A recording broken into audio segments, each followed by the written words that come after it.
class. All right. Hello, everyone. Thanks for joining us today. We're here to play with polymer clay, and we are going to show you the easiest way to make jewelry with polymer clay. My name is Stephanie Manor, and I'm going to walk you through all the steps you need to take you from a complete beginner in polymer clay to making some really impressive and beautiful jewelry pieces with it. So with that said, let's switch to the top-down camera, and I'm going to give you a little look at some of the things that we are going to make today. So first of all, this is the clay that we're going to be using.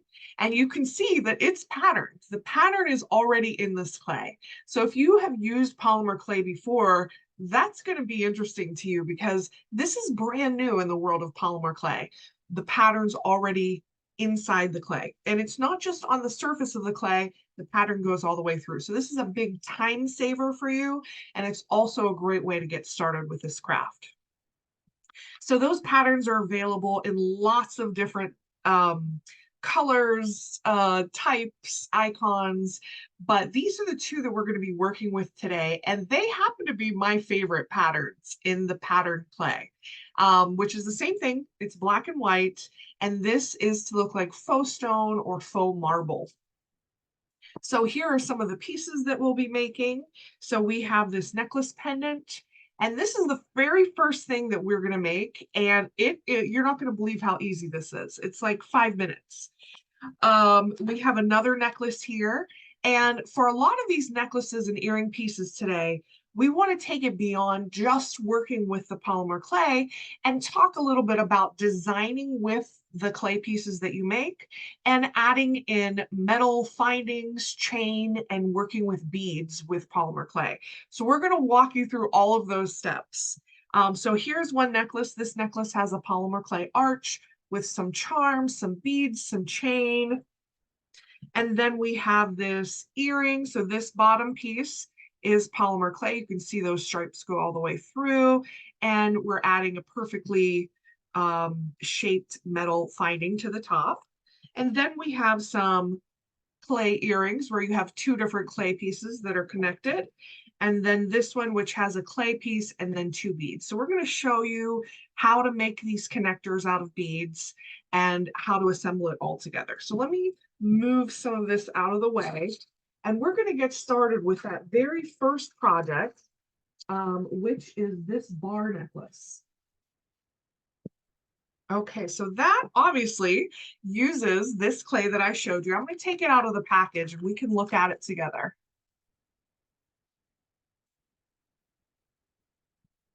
So this is what it looks like. The clay itself is in this little acetate little folder thing. Keep this. This is how I store that leftover clay. But this is what the clay looks like. It is also wrapped in plastic. So many layers to the packaging. That's because we want to keep this nice and fresh for you. But this is what the clay looks like. You can see those patterns go all the way through the clay.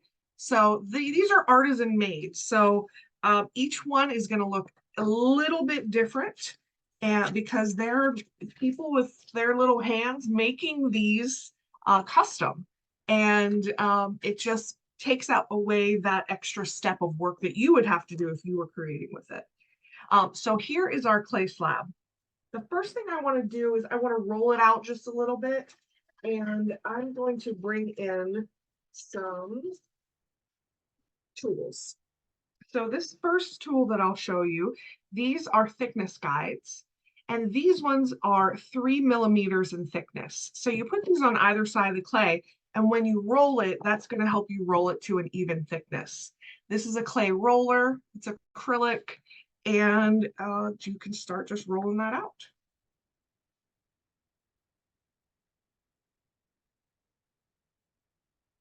Now, before I get too far into this, I do actually want to switch surfaces. So the surface that I'm working on now, this is a silicone craft mat. I use that for everything, but I want to show you, I'm actually going to transfer this to a different surface because with polymer clay, I like to work on a ceramic tile. So this is a ceramic tile that I just got at the home improvement store. It's shiny, it's smooth. If you want to go get tiles, I mean, they're just a few dollars. Just make sure you're getting a shiny and smooth one, because they have tiles that are more matte. They have tiles that are kind of like organic texture. Any of that texture is going to transfer to your final piece. So you want to make sure it's shiny and smooth. All right, back to this. So you'll see as I'm rolling this, some of the color does transfer to your tools. That will also transfer to your work surface. If you're working, for example, on a white table, be careful with using darker colored polymer clays because it will transfer that color. It will clean up. I can scrub this with some soap and water, maybe a little kitchen sponge to get some abrasiveness on there, and it will clean up. But just to let you know, the color in polymer clay will transfer. All right, so I've rolled that out. It is just about 3 mm. I'm kind of feeling with my finger here to see if I've gotten it down to one thickness, and I think this is pretty good. So I can remove the thickness guides.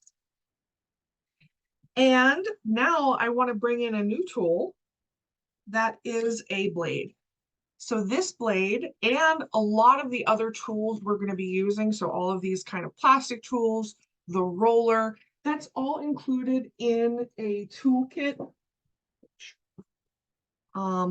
which is a basic toolkit, and it is sold in the jewelry making department. So this clay, the special clay, all of the cutters, all of the tools, everything that we're showing you today is in the jewelry making department. So you don't want to go to like the basic craft department where they have other polymer clay. This is special for jewelry. So this is my blade. It is very sharp.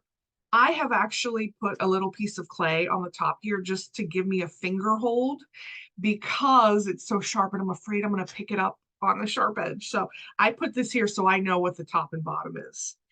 And so to create this pendant, all I need to do is cut the clay. And so I want to carefully, using my blade and making sure that that blade is completely up and down. So it's at a 90-degree angle to the table, and just cut down through until we hit the table. All right. And what we are left with, kind of pick that up, is a bar of polymer clay that looks a little bit like some marble. Now I cut the bottom piece so you can see that these edges are a little bit rounded. If I don't like that, I could cut them off, or I can just go to the next slice here, which will have 2 sharp 90-degree edges.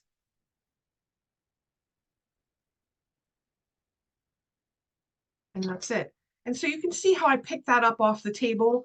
I'm always trying to minimize handling of the clay because I'm going to get my fingernail in it. I'm going to get my fingerprint in it. I'm going to get some dust or dog hair in it, guaranteed. So I try to minimize touching it and try to pick it up with my blade like you saw me do. And that's all there is to it, to creating that pendant. I'm ready to bake this. So polymer clay is an oven baked clay. There are lots of clays in the world. There's air dry clay, there's actual like clay from the earth, but this polymer clay is an oven baked clay. So we have to put it in the oven. It is at a low oven. It's 250 degrees for 20 minutes. But before I do any of that, I want to cut some more pieces out of this, and we're going to bring in our next supply here, which are cutters.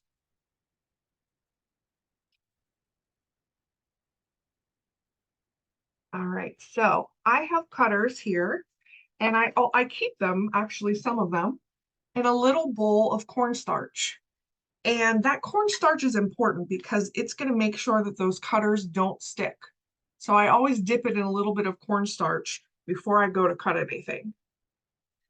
So I lay the cutter on here, and I can see through the cutter to what that pattern will be, move it around in case I don't like a pattern where it is.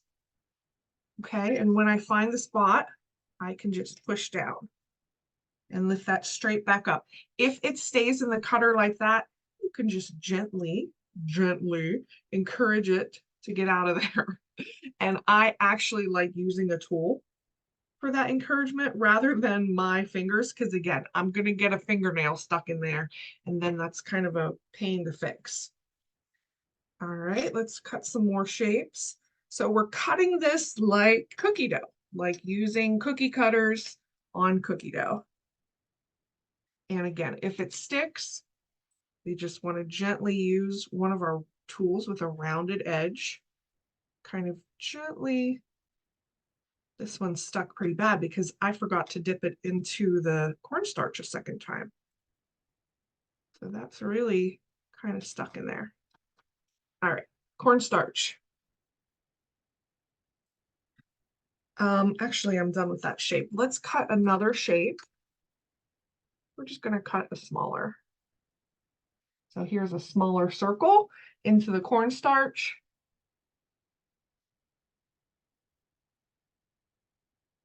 Ooh, these want to stick today. It's funny because I don't know if it has to do with the weather, but sometimes I can do this and not a single one sticks in my cutter. But today they want to stay with me. All right, one more time.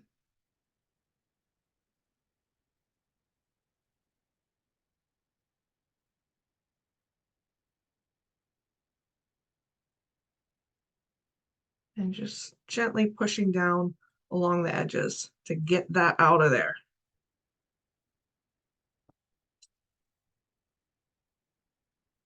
All right, and so then these are my leftovers.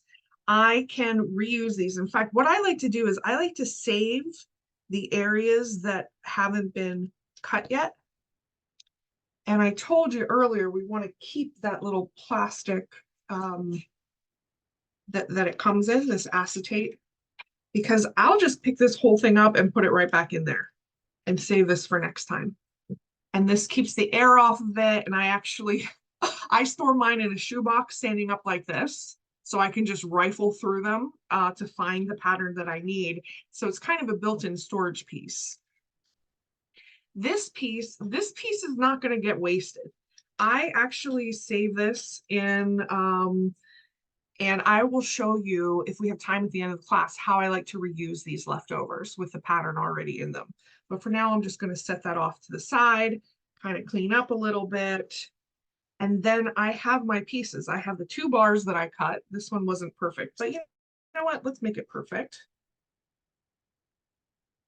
Let's cut off that rounded edge. Now, these are ready to go into the oven.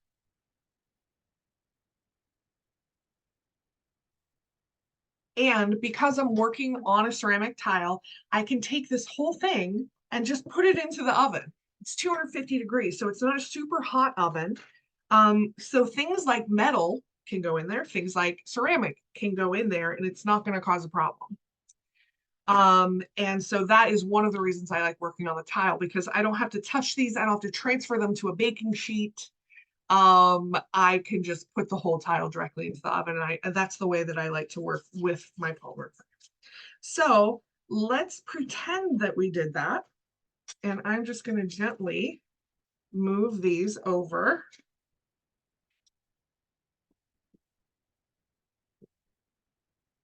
You can see how the color will transfer a little bit, but you can just kind of wipe that off. Okay, so earlier I cut some and I baked them. So let me show you the pieces that I cut.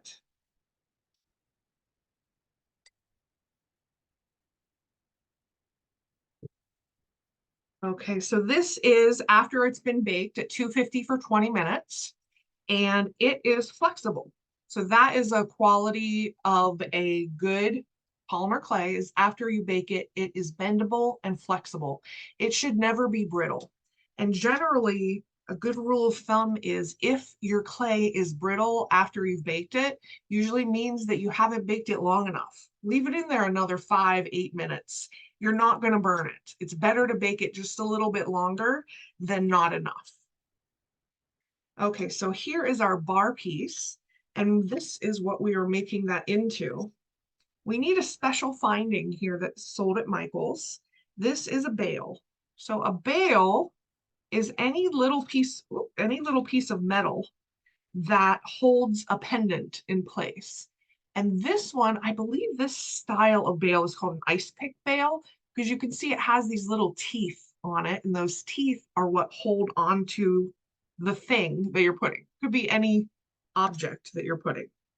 But in order for this to work, we need a hole up here at the top. So to do that, we're going to drill a hole. So I have a little hand drill here. This I just put in my hand and I can drill easily. If you have a Dremel drill, that works really well. And if you want to cut that hole before you bake it, you can do that. It's not my preferred way, but I'm going to get this piece of clay out. This is the unbaked clay. So if I wanted to put that hole in before it goes in the oven, I need a sharp tool. This tool is included in the basic toolkit. And so you just, I'm going to do this so you guys can see it.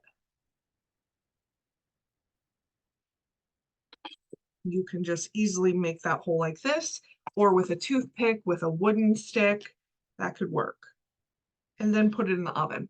Here's why I don't like doing that. Number one, you're not going to get a consistent size hole. Number two, you're not going to be able to control as well what the back of the hole looks like and the size of the back of the hole. So I prefer using a drill after it's already baked, but this is just personal preference. Use what you have available. All right, so this is my baked clay, and here's my hand drill. I put the back of it in my palm so I can spin it like this. I find where I want that hole to be, and I start twisting. And just within a few seconds, I've already gotten through the clay. It's out the other side, and I can reverse to get that out. See these little like shrapnel little pieces? I have seen some artists, what they do is they save these and they'll take a piece of clay and kind of like pick them up. So you're not wasting any single little bit. And now they're making another pattern in another piece of clay. So just FYI, you don't need to waste anything here. We're going to use all of it. All right, so here is the hole that I made. There it is. And here is the bail. And so I might need to bend this a little bit, which hopefully this will allow me to bend it. But otherwise, I'm just kind of gonna fit this in there. Now I'm trying to bend this. This is some of these bails are easier to bend than others, depending on the metal that they're made of. If they're made of aluminum, it'll be very bendy. This one's not super bendy, but I was able to get it on there. And now I'm going to try to squeeze it together. You don't need to squeeze that much, because as long as those two prongs are through there, it's on there securely. And there's our pendant, our faux stone pendant, super easy. I can obviously thread a necklace chain through there like this one. You know, Michael sells a lot of chains that already have the clasp on it, so you don't need to do all that work. Just string this right through that. Put that pendant directly on here, and you have a necklace. Super simple, only a few minutes of actual work and a few minutes of waiting for it to bake in the oven. And that is our first project. All right, so that one was the simplest one. As we go, we're going to increase a little bit in complexity. And actually, the next one we're going to do is this white piece.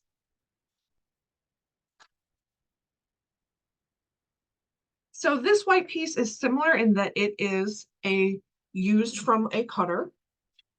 So here's the flower cutter and a little, oops, that has some clay on it, and a little teardrop.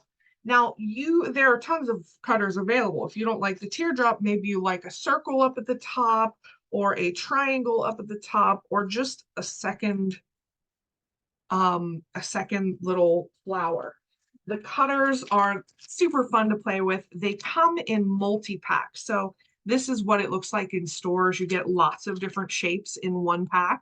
So you can mix and match, especially if you're making earrings, mixing and matching of toppers. We call this a topper, and the bottom piece. All right, so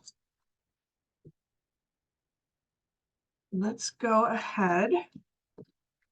We're going to do this process again, but with the white clay. Get this out of the package again.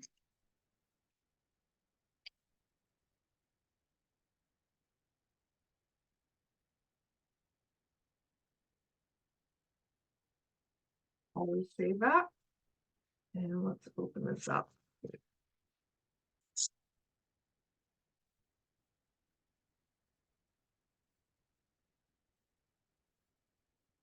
I'm just trying to make sure there's no black little bits around there. Okay, so here we go. And then here are my thickness guides. And now I want to be careful because I've already transferred some black. So I actually have a baby wipe over here. Let me see if I can't just get some of that off. When you're going from working with dark colors directly into working with white colors, just be aware of this. And also you probably want to wash your hands because some little bits may have gotten stuck on your fingers too. That's probably good.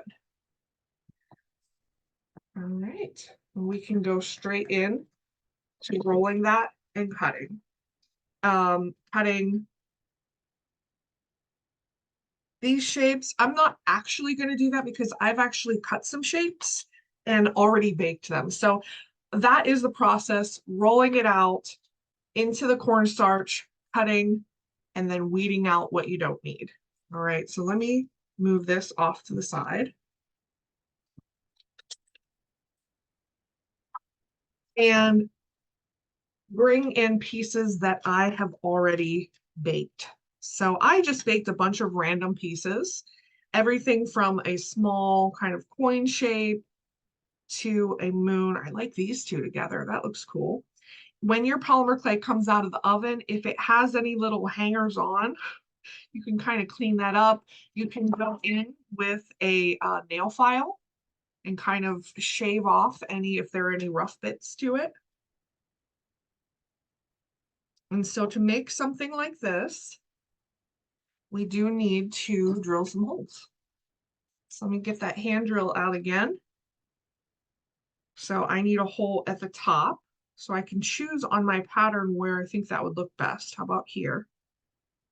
And I want to keep the hole about, oh gosh, how much? About 2 millimeters from the edge of the clay. So you can see it's already come through.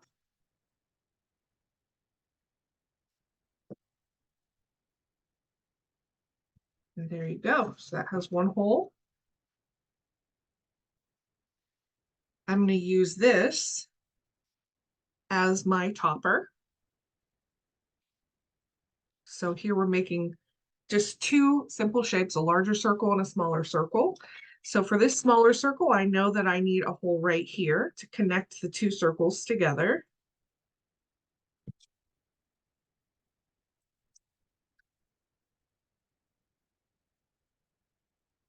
Okay, so that's where those two are going to connect. And then I need to decide how I want this earring to work. So if this piece is the top of it, and I want that to be more of a stud type earring, let me show you an example like this. Here's another earring that we made with a solid color of polymer clay, but we did add some texture. So that's a texture that we've added using a texture sheet, which we don't have any texture projects today for you, but this is a texture sheet and you just roll this over your clay and then you can impart that texture onto the clay. That's what we've done here. And this is more of a stud style earring where I need a stud finding to make this work, which I do have here. One moment. Okay, let me get another one for you. So we need to decide, does our earring work like this, where we have 3 pieces, or does our earring work like this with this stud earring being glued onto the back? So this would be like this, going through our ear, and this would hang, or just this part goes through our ear and both would hang. So I can show you both ways. With this way, we need to drill a third hole. And I want to make sure that that hole is directly opposite the first hole that I placed. So that is going to be right there.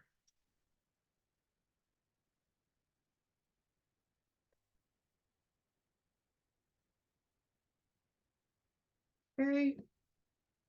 And now I want to connect these with jump rings. Jump rings is a basic building block of jewelry. You can usually get them in a package that looks something like this, where you have lots of different sizes and shapes.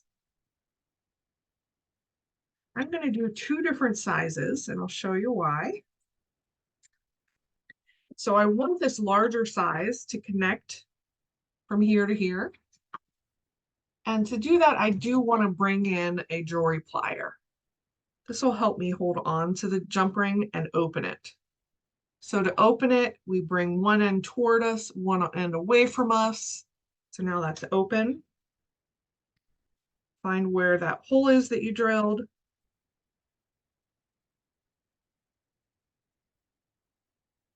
And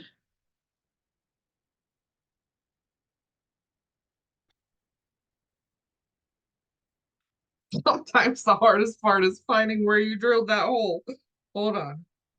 Do I have to take my glasses off? It's no fun getting old, guys. All right, here we go. There it is.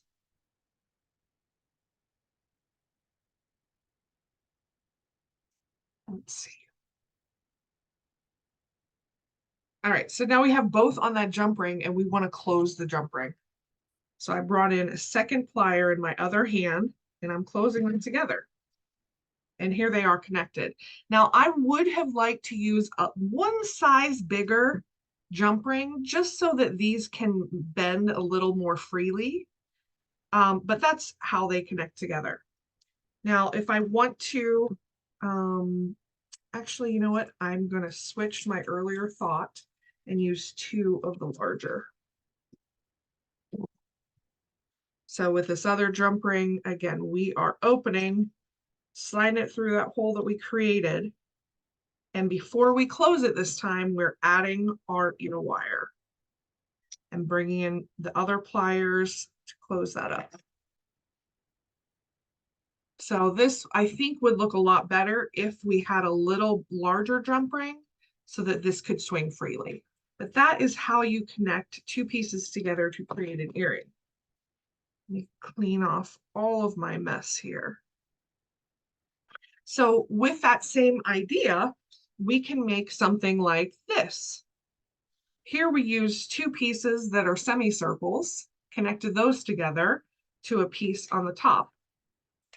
All right. Using other patterns. Let me show you. Here we use an arch on the bottom and a circle on the top.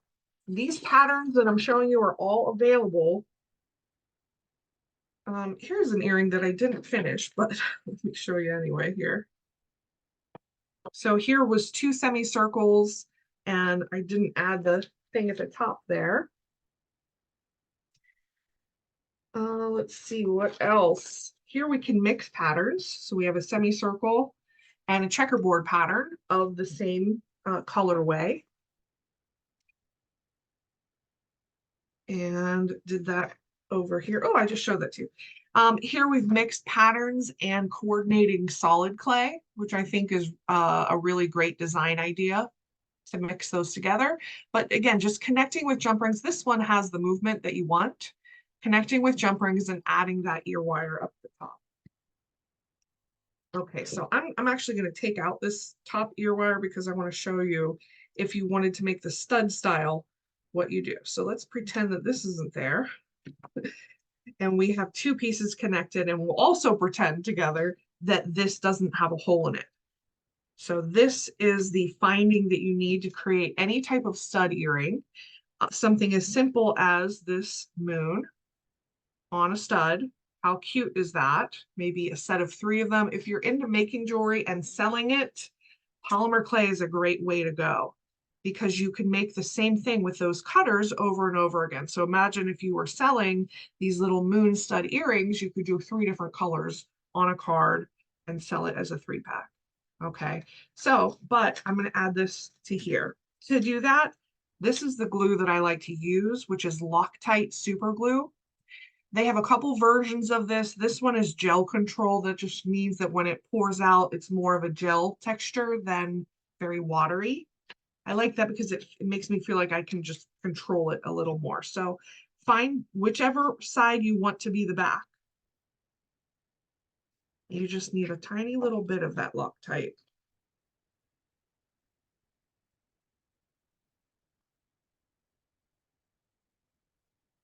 And set that on there and let it dry. And there you have your stud earring.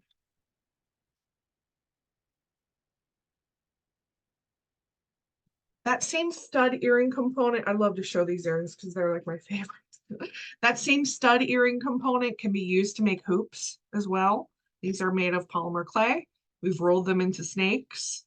And we have done these in previous classes if you want to check out the Michael's YouTube and see exactly all the steps needed. But we've braided some snakes of polymer clay together, cut it off at the end, and then glued on that stud finding. And that's how you can make a hoop. Pretty cool stuff. I think so. All right. How are we doing on time? Okay. So let's get into something that's a little more complicated, like this one. And I'm going to reuse this earring that we just put together. Let me take this apart.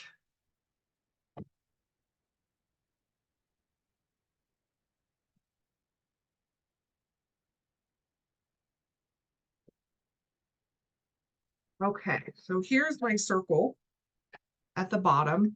And so if you want to add beads, which you do want to add beads, it elevates your polymer clay when you're adding glass or when you're adding metal. This is going to make your polymer clay pieces look more professional, less handmade, and just overall like they're just more expensive. And so to do that, you know, Michael's has that huge wall of beads, gorgeous, so fun to shop. We need to take individual beads and make them into connectors. This is a connector. It's a bead with a wire that goes through it, and that wire is called an eye pin. This is another basic part of jewelry making. This is called an eye pin. There's eye pins in jewelry making, and there's head pins. Head pins are like a nail. They have a head at the top. Eye pins have an eye at the top. All right, so let me show you how to make this little combo here. So you take a bead, any bead, this works with any bead, and you thread it through the eye pin. So you already have one loop. That loop is made for you. So we're halfway there. So now we need to make the loop that's on top. To do that, you need a tool like this, a clipper, and you need a tool, where'd it go? Here, like this. This is called a round nose plier.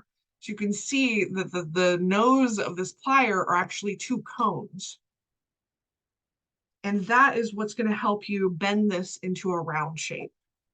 Okay, so the first thing we need to do is grip it at the bottom, and we're just making a 90-degree bend. Sometimes it's hard to hold on to. There we go, 90-degree bend in your wire. So that's step 1. Step 2 is you have to trim it off. And you want to trim it to about 3/8 of an inch, about that much. And I'm hanging on to it so it doesn't fly across the room. Okay, and now we use our special round nose pliers. We grab the end of that piece there, grab the end, and turning our wrist, we turn it back on itself.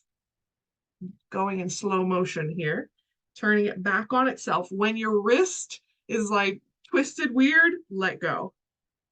And see, you have half of a little, we're almost there. So we grab it again. This is so because we don't have wrists that go around 360 degrees. We grab it again and we just keep pulling in that same direction. And when we let go, we've created a loop at the top. So now that we have a loop at the bottom and the top, this is now not considered a bead. This is called a connector because you connect them together. All right. And that's exactly what has happened here. So let me bring in some connectors. We have a small, we have a large. And you can see that we are going to connect those together, connect it to this, and add an ear wire at the top. And I can make this as long as I want. I can add 20 connectors in here. That's how they make rosary chain.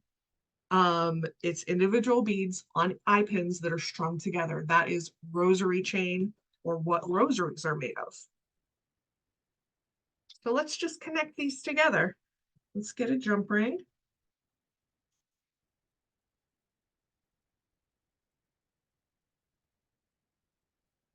So the large jump ring is going to go, oops, I don't want that. I want this plier. This is a flat nose plier. Open this up.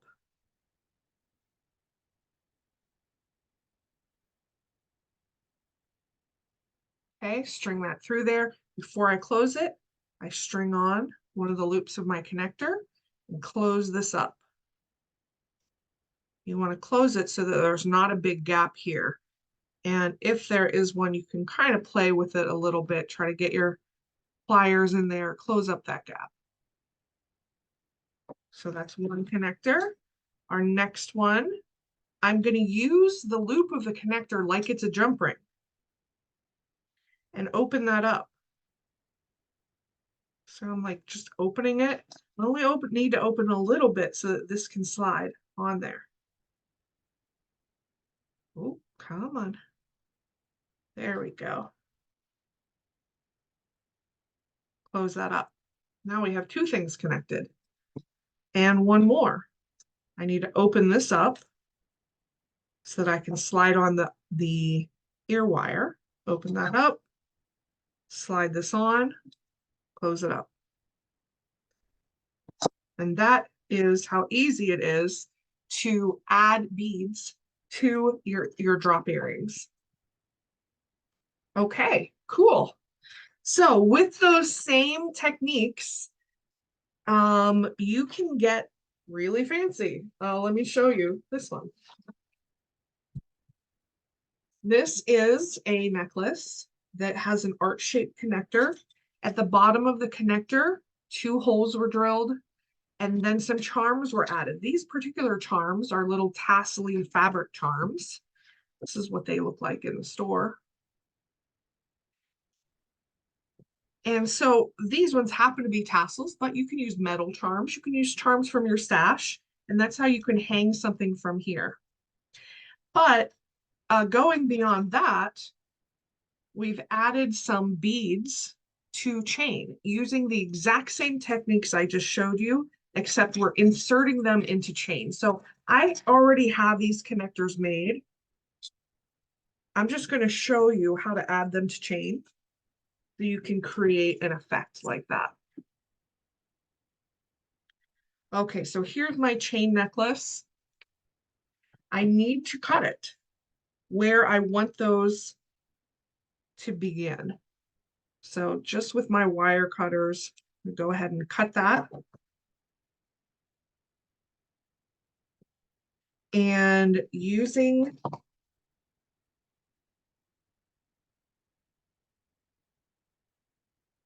one of the loops, we're going to open that up, find the end of the loop of the chain that you cut, and slide that on.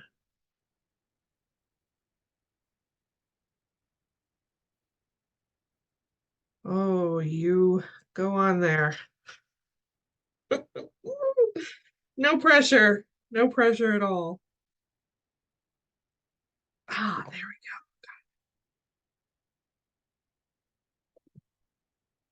Okay, and then let's make it a 2-part.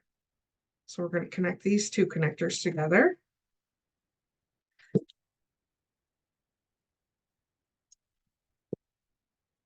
And then when we want to go back to the chain, We just connect this right straight back to the chain and we will have it inserted. You know, I like odd numbers, so I'm actually going to put 3 on here.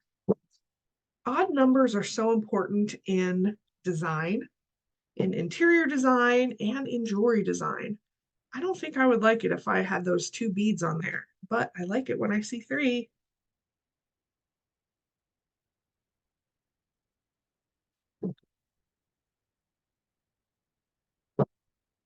So that's how I've inserted 3 beads onto a chain. Now you can create an entire chain just of beads. That would be a rosary chain. And that is very beautiful, but slightly time consuming. Not so much. I mean, it's very, once you know how to make those loops and use an eye pin, it actually goes pretty fast to add those to chain.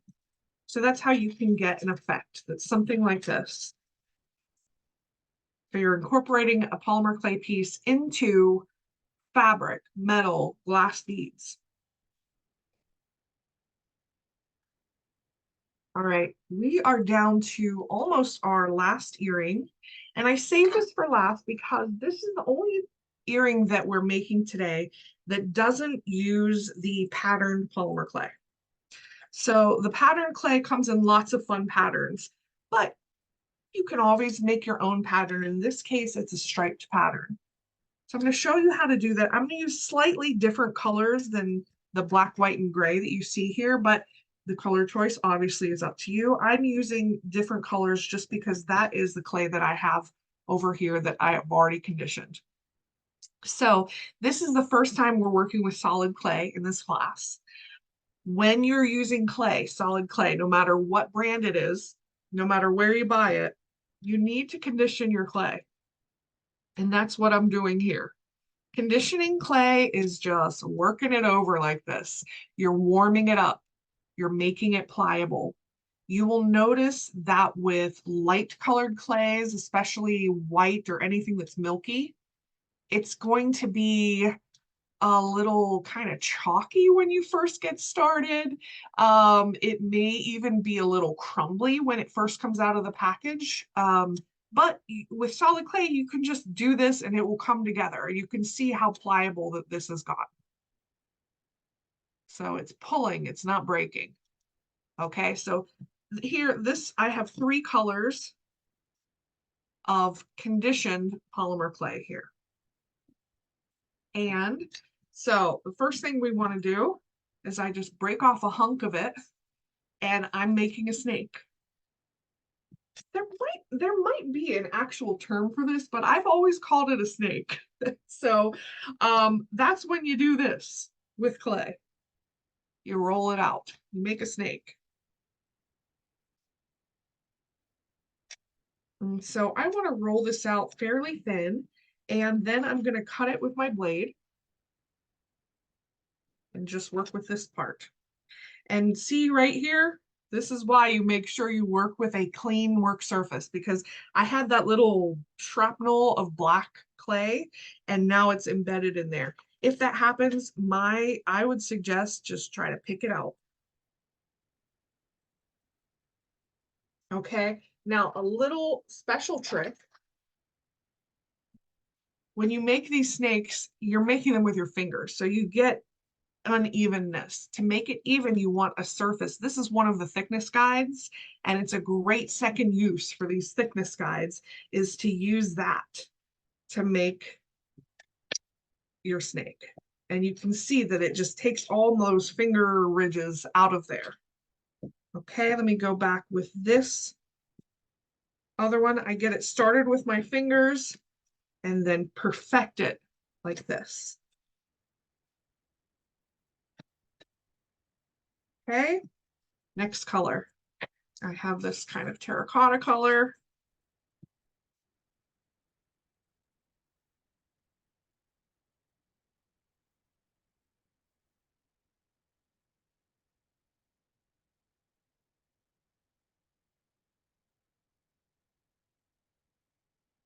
Oh, I'm not doing well.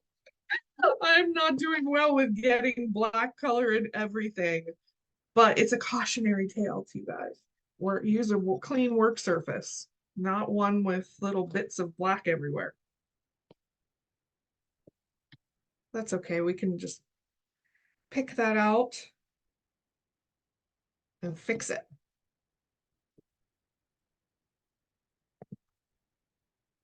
Okay.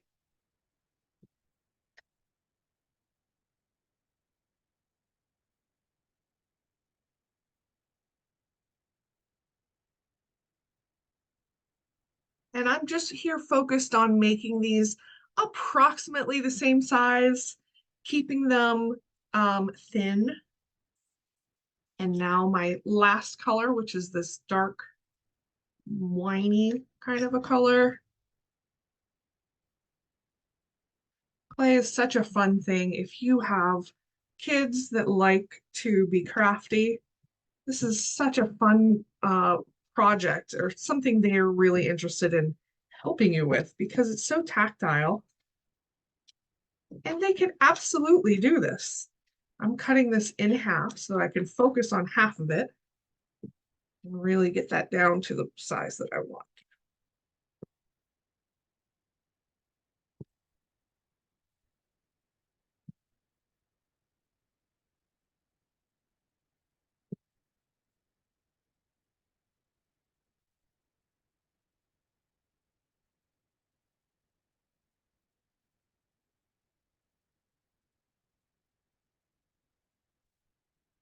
Okay, now let's lay them out.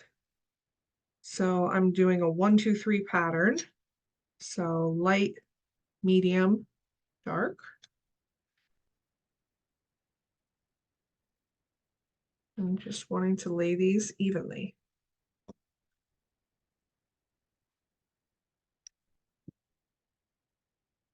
Okay.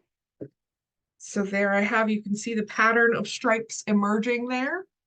I can cut off these ugly bits and cut it in the middle, pick this up and move it to the side. So now I have a double wide.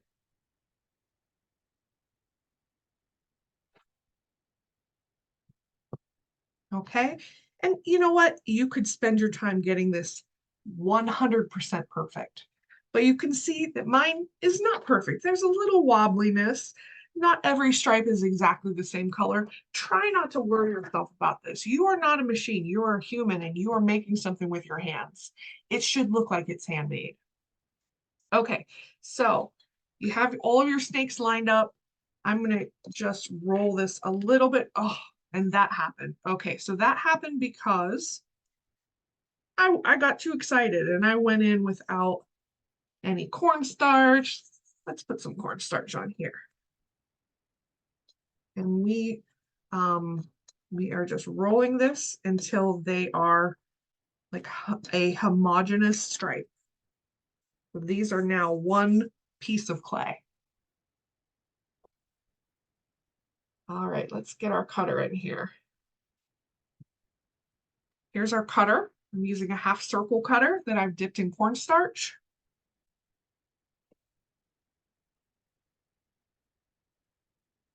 There we go. There we go. Weed this out. Okay, and then to perfect it, I can go on with a sharp tool just here around the edges where I see that I have like a little extra bit of clay. I can just kind of clean that up gently. Because any cleaning up you can do before it goes in the oven, you're just going to save yourself time later. Okay. There we go. All right, and that's ready to bake. It's already stuck to our baking surface, which is the ceramic sheet. That's ready to go into the oven. So through the magic of this class, I will show you. I made some earlier. I made all different ones, actually. I made some with wide stripes. I made some that had like more swirly bits to them. I really like these swirly ones, and I'll actually show you how I achieved that. So here are the two chosen pieces. And now I get to bring in a finding that's at Michael's that just turns these into magic. And it's these half circle connector findings. When you add that to the polymer clay, it just elevates. It makes it look like it's worth so much more. And they come in 3 different sizes. This largest size fits this cutter so perfectly. Oh, I love it. I love it. I love it. Okay, and so now we need to cut some holes. So I can use a pen. Actually, let's use a pen to mark where those holes should be. Right there. You do want to be fairly precise about this because it needs to line up right there.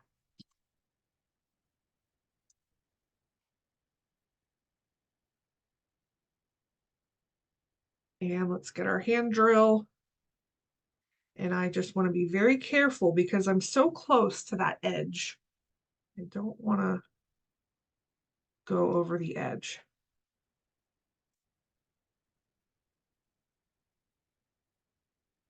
There we go. Next one.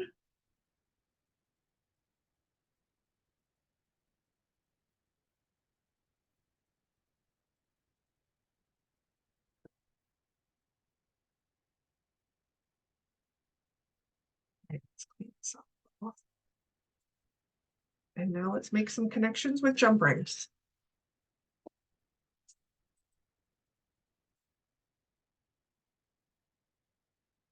It's a little bit bigger than what I think I need because, you know, the polymer clay can be thick depending on how thin you've rolled it out. So you want to make sure that you're choosing the size jump ring that'll allow you to get through all that.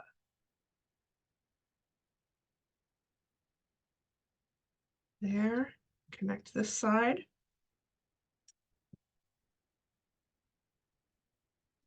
And bringing in another plier to grab a hold of that and close it.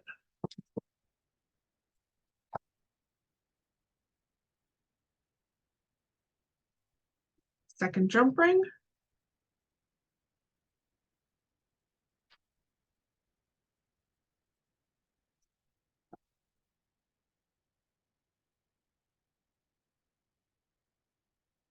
Sometimes it's easy to fold them together like that while you're assembling.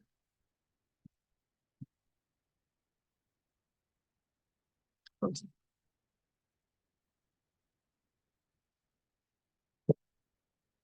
Now you have that. You need one more jump ring for that top.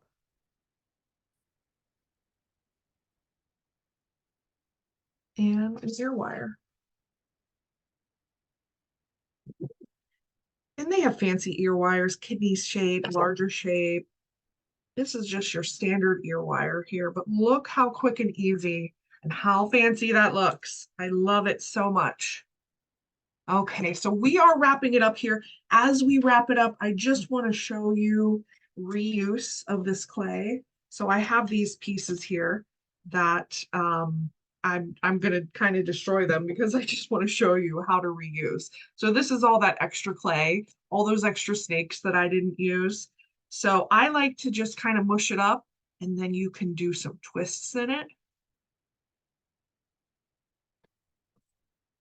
And then when you roll that out, you have like beautiful marble patterns.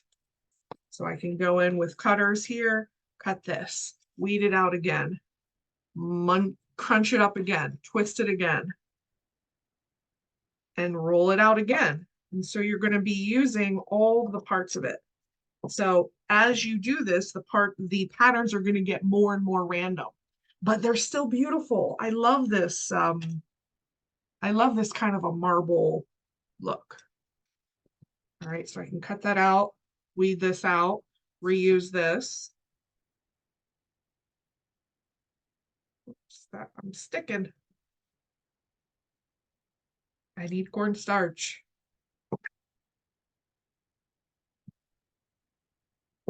Okay, cut that with a different shape. And you can just keep on going on and on until you've used up all your clay. So that's how we reuse, whether it's pattern clay or solid clay, that's how we can reuse it all.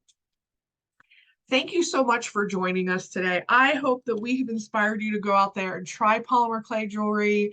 Thank you so much. We do these classes 3 times a month. So be on the lookout on michaels.com for our very next class. And I hope you join us again. Thank you so much, everyone.